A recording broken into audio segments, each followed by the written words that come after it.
বিসমিল্লাহির রহমানির রহিম। বগুড়া ইউনিয়নের এই বামনবাগ বাজারের আজকের এই সবার সম্মানিত সভাপতি উপস্থিত রয়েছেন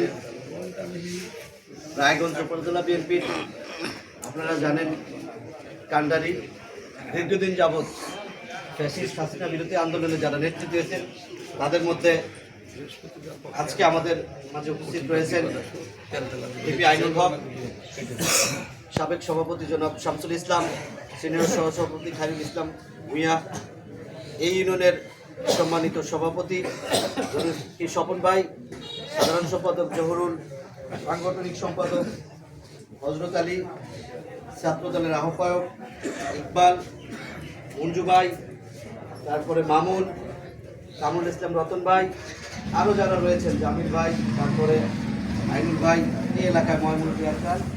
আসসালামু আলাইকুম। আজকের এই বৈঠকে, ছোট বৈঠকেও আমি বলেছি, মঞ্জু ভাই, জহুরুল এবং স্বপন ভাইকে বিশেষ করে ধন্যবাদ।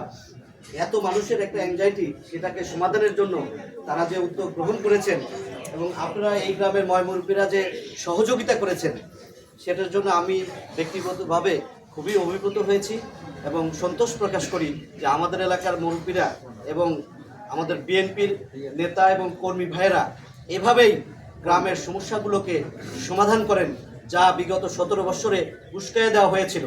আজকে সেটার প্রতিফলন আমরা লক্ষ্য করলাম যে একটা সমস্যাকে কিভাবে সমাধান করা যায়, সেটা রায়গঞ্জ উপজেলা বিএনপি তথা এই ব্রহ্মগাছা ইউনিয়ন বিএনপি এবং এই এলাকার যারা বিএনপি নেতা কর্মী ভাইয়েরা রয়েছেন, সেটা দেখিয়ে দিয়েছেন যে সমাধান কেমনে করা যায়। বিগত সময় আমরা দেখেছি যে চাঁদাবাজি, দুর্নীতি এবং মানুষে মানুষে কলহ বিপদে ভরে গিয়েছিল, সেটা দিয়ে আজকের একটা সমাধান। তা এই আপনাদের এই শান্তিপূর্ণভাবে আজকে যে আপনারা এভাবে বসে একটা বিষয়ের সমাধান করতেছেন, এটাই তার প্রমাণ। আগামীতে সকল ষড়যন্ত্রকে মোকাবেলা করে বাংলাদেশে যে জাতীয় সংসদ নির্বাচন হবে, সেই নির্বাচনে যিনি ধানের শীষ প্রতীক পাবেন, আমিও ধানের শীষ প্রতীকের একজন প্রার্থী, যিনি পান, আইনুল ভাই আছে, আরও যিনি আছেন, যাকে দেশনায়ক তারেক রহমান ধানের শীষ প্রতীক দিবেন, তাকে আমরা কাজ করে রায়গঞ্জ তারা সলঙ্গায় ধানের শীষ প্রতীক উপহার দেবো ইনশাল্লাহ। সবাইকে আজকের এই সভাকে সাফল্যমণ্ডিত করার জন্য ধন্যবাদ জানিয়ে আমি আমার সংক্ষিপ্ত বক্তব্য এখানেই শেষ করছি। সকলকে সালাম, আসসালামু আলাইকুম।